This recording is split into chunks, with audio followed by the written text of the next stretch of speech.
Your favorite shopping destination, Value Zone Hypermart. ఇప్పుడు మన అమీర్పేట్ లో పిల్లర్ నంబర్ 1081 వద్ద.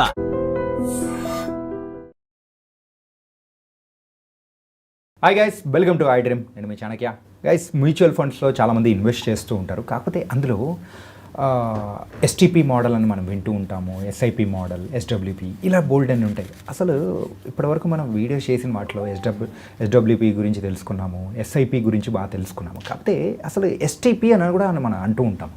అసలు ఏంటి ఎస్టీపీ, మరి దీన్ని మనం ఎట్లా వినియోగించుకుంటే మనకంటూ డబ్బులు అనేది కూడా బాగా వస్తుంది అనే దాని గురించి మనకైతే చెప్పడానికి ఇప్పుడు మనతో పాటు కూడా మన పర్సనల్ ఫైనాన్షియల్ అడ్వైజర్ విజయ్ కర్ణం గారు ఇప్పుడు మనతో పాటు ఉన్నారు. ఆయనతో మాట్లాడదాం. Hi sir. హలో అండి.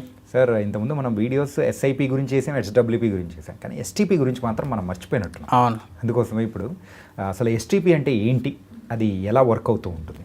సో ఓకే అండి, ఎస్టీపీ మోడల్ గురించి చెప్పే ముందు మనకి అసలు మ్యూచువల్ ఫండ్లోకి అసలు ఎన్ని వేస్ ఉన్నాయి, ఏ వేస్ అమౌంట్ పంపించే, ఏ వేస్ అమౌంట్ తీసుకునేవి ఒకసారి మనం బ్రీఫ్గా చెప్పుకుందాం. దాని తర్వాత ఎస్టీపీ గురించి నేను డీటెయిల్గా చెప్తాను. సో ఎస్ఐపి అంటే మనకు అందరూ తెలిసిందే కదా, ఎవ్రీ మంత్ పర్టికులర్ అమౌంట్ ఒక మ్యూచువల్ ఫండ్ అకౌంట్లోకి పంపించడం ఎస్ఐపి.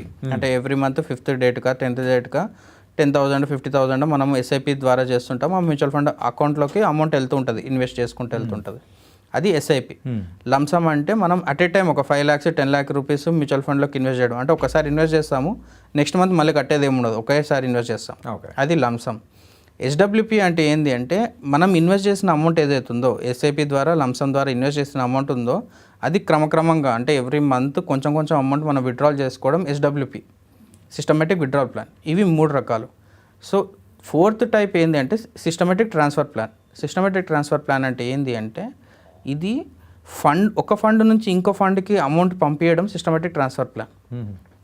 సో ఇక్కడ systematic transfer plan as a future emerge కావడానికి, అంటే అది స్టార్ట్ కావడానికి రీజన్స్ కూడా మనం ఒకసారి చూసుకోవాలి. ఎస్ఐపి చేయాలి అంటే డిసిప్లిన్ చాలా ఉండాలి. అంటే ఎవ్రీ మంత్ కమిటెడ్గా ఇంత అమౌంట్ మనం చేస్తూ ఉండాలి. కొంతమంది కుదురుతుంది, కొంతమంది కుదరదు. అందుకే ఎస్ఐపి కొంతమందికి ఫెయిల్ అవుతుంది, కొంతమందికి వర్కౌట్ కాదు. లంసము కొంతమంది కుదురుతుంది, అంటే ఇయర్లీ వన్స్ లేకపోతే క్వార్టర్లీ వన్స్, ఎవ్రీ 3 monthsకి 6 monthsకి ఒకసారి ఇన్వెస్ట్ చేసే వాళ్ళకి లంసమ్ వర్కౌట్ అవుతుంది. కానీ ఈ ఇన్ బిట్వీన్ ఉన్న వాళ్ళ కోసము, అంటే ఈ ఇన్ బిట్వీన్ ఈ 2 వర్కౌట్ కాని వాళ్ళ కోసం ఎస్టీపీ అనేది మనం కన్సిడర్ చేసుకోవచ్చు. ఓకే. ఎందుకు ఎస్టీపీ ఈ రెండింటి మధ్యలో ఉంటుంది అని నేను చెప్పడానికి రీజన్ ఏంటి అంటే, మనకి ఇప్పుడు ఏ అమౌంట్ వచ్చినా సరే, 5,000 వచ్చినా 50 లక్షలు వచ్చినా ర్యాండమ్గా తీసుకొని ఎస్టీపీ చేసేసుకున్నాం అనుకోండి, డెఫినెట్గా మనకి ఎస్ఐపి లంసమ్ కంటే ఎక్కువ రిటర్న్స్ వచ్చే ఛాన్సెస్ ఉంటాయి ఎస్టీపీలో. ఓకే. ఎందుకు అట్లా అంటున్నానంటే, ఎస్టీపీ ఏమవుతుందంటే ఇర్రెస్పెక్టివ్ ఆఫ్ మార్కెట్ మూమెంట్స్కి సంబంధం లేకుండా మీ అమౌంట్ని డెట్ ఫండ్స్ నుంచి లేకపోతే ఏదైనా కన్సర్వేటివ్ ఫండ్ ఉందో ఆ ఫండ్ నుంచి హైలీ అగ్రెసివ్ ఫండ్కి ట్రాన్స్ఫర్ అవుతూ ఉంటుంది. సో అక్కడ కూడా మీకు మళ్ళీ స్ట్రాటజీ ఉంటుంది. అది పర్ వీక్ చేయాలా, పర్ మంత్ చేయాలా, లేకపోతే ఎవ్రీ 15 daysకి చేయాలా అనేది కూడా ఉంటుంది.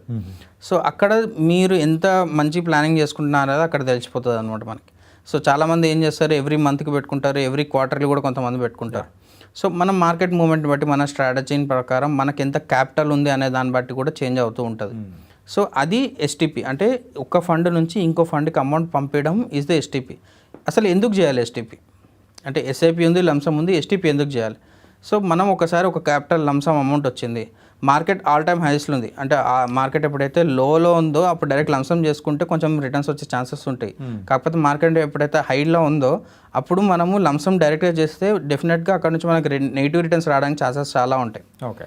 సో అప్పుడు మనం ఏం చేయాలంటే, మార్కెట్ ఆల్ టైమ్ హైస్లో ఉన్నప్పుడు మనం ఏం చేయాలంటే, ఒక డెట్ ఫండ్లో, ఒక కన్జర్వేటివ్ ఫండ్లో మనం ఇన్వెస్ట్ చేసుకొని ఒక 10 lakhs 50 lakhs 1 crore మనం ఏదైతే ఇన్వెస్ట్ చేస్తామో అది అక్కడ ఇన్వెస్ట్ చేసుకొని గ్రాడ్యువల్గా ఈక్విటీ ఫండ్స్కి మనం ఎక్స్పోజర్ చేసుకోవాలి.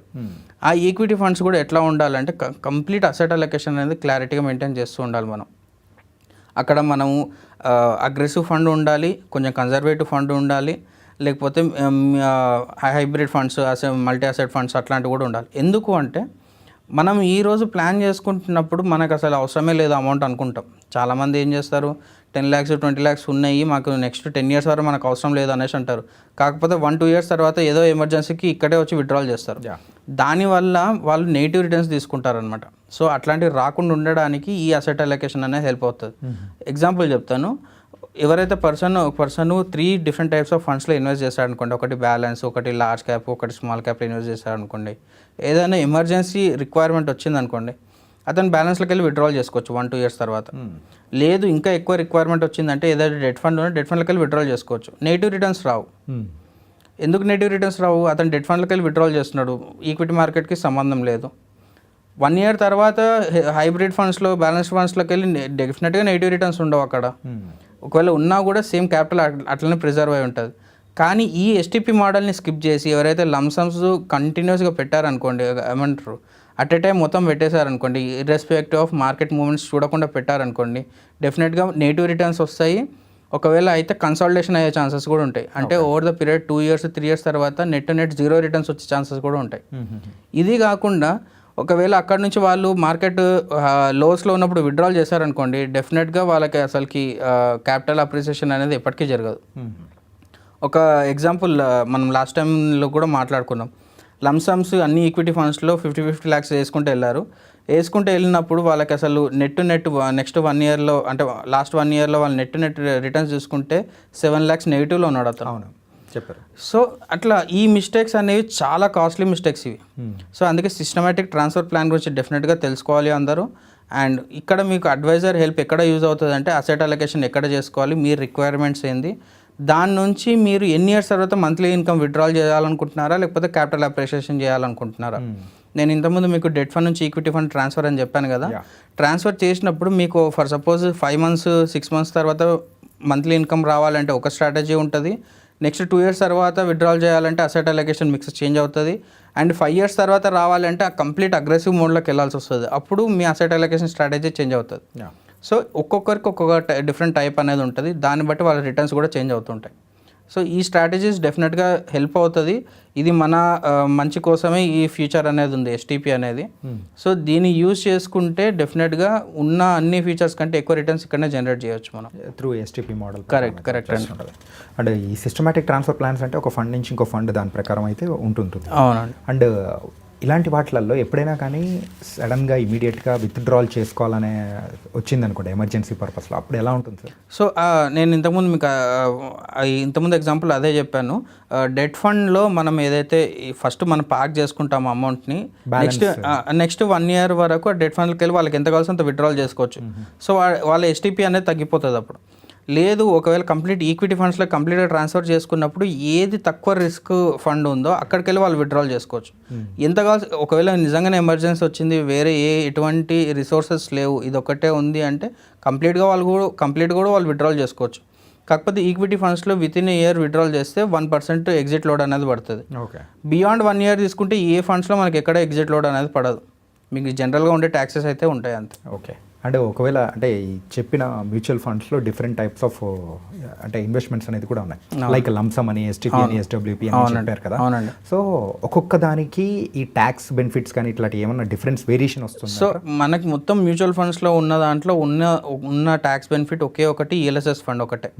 ఈఎల్ఎస్ఎస్ ఫండ్లో మీరు ఎప్పుడైతే ఇన్వెస్ట్మెంట్ చేస్తారో ఆ రోజు నుంచి నెక్స్ట్ 3 years వరకు అమౌంట్ అనేది లాక్ ఇన్ అయి ఉంటుంది. అమౌంట్ లాక్ ఇన్ అయిన తర్వాతనే దాన్ని విత్డ్రాల్ చేయడానికి మనకి స్కోప్ ఉంటుంది అనమాట. కానీ మనం ఏ ఇయర్ అయితే ఇన్వెస్ట్ చేస్తామో అక్కడ మనకి ఏటీసీ ప్రకారం 1.5 lakhs ఎగ్జామ్షన్ అనేది ఉంటుంది. అది తప్పితే వేరే ఎక్కడ మీకు ఎగ్జామ్షన్ అనేది ఉండదు. కాకపోతే మనకి every financial year 1.25 lakhs exemption అనేది మన క్యాపిటల్ గెయిన్స్లో 1.25 lakhs ఎగ్జామ్షన్ అనేది ఉంటుంది. చాలామంది ఏం చేస్తారు, ట్యాక్స్ హార్వెస్టింగ్ అనే డిఫరెంట్ వర్డ్స్ యూజ్ చేసి విత్డ్రాల్ చేసేది ఉంటే ఈ ఇయర్ మార్చ్లో 1.25 lakhs విత్డ్రాల్ చేస్తారు, అండ్ ఏప్రిల్లో మళ్ళీ 1.25 lakhs విత్డ్రాల్ చేస్తారు. అంటే 2 ఫినాన్షియల్ ఇయర్స్లో ఒక 3 lakhs వరకు, లేకపోతే అప్రాక్సిమేట్గా 3 lakhs వరకు విత్డ్రాల్ చేయడం అవుతుంది అన్నట్లు అట్లా ప్లాన్ చేస్తుంటారు. కానీ ఎండ్ ఆఫ్ ద డే మనకి విత్ ఇన్ ఇయర్లో మనకి ఎగ్జామ్షన్ ఉన్నది 1.25 lakhs. అది profits made on investments. Okay. చాలామంది ఏమనుకుంటారంటే 1 crore ఇన్వెస్ట్ చేస్తే 1 crore మీద ట్యాక్స్ పడుతుంది అనుకుంటారు. కానీ 1 crore మీద మీరు ఎంత ప్రాఫిట్స్ చేస్తారో ఆ ప్రాఫిట్స్ 1.25 lakhs దాటితేనే దాని మీద ట్యాక్స్ పడుతుంది. ఓకే. అదే అనమాట. ఈ క్యాలిక్యులేషన్ అనేది చాలామంది మిస్ అవుతున్నారు. Nice sir. ఎస్టీపీ మోడల్లో వచ్చే బెనిఫిట్స్ అండ్ ఎస్ఐపిలో రాంది కూడా మనకి ఎస్టీపీలో చాలా చక్కగా వస్తాయి. అది కూడా ఒక అడ్వైజర్ మన దగ్గర ఉండి సలహాలు ఇస్తూ ఉన్నారంటే that will be very very profitable అండి.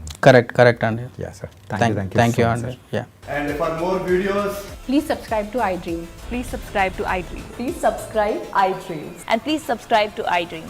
For more videos, subscribe to iDream. please like, share, and subscribe to the channel. Congratulations, iDream. Subscribe to iDream. Subscribe to iDream. So subscribe to iDream Media. iDream की iDream team अंदर की huge congratulations. Please subscribe iDream Media. Please subscribe to iDream. Subscribe iDream. Please subscribe to iDream. iDream అంటే నా కళల channel subscribe చేసుకున్న నోరు తిరుగుతలేదు, మీరైతే గంట గుర్తు కొట్టండి. For more such videos, please subscribe to iDream. Subscribe to iDream. Please subscribe to iDream. Please subscribe iDream Media. Please do subscribe to iDream. Please subscribe to iDream Media. For best entertainment and information, please subscribe iDream. And don't forget to subscribe to iDream.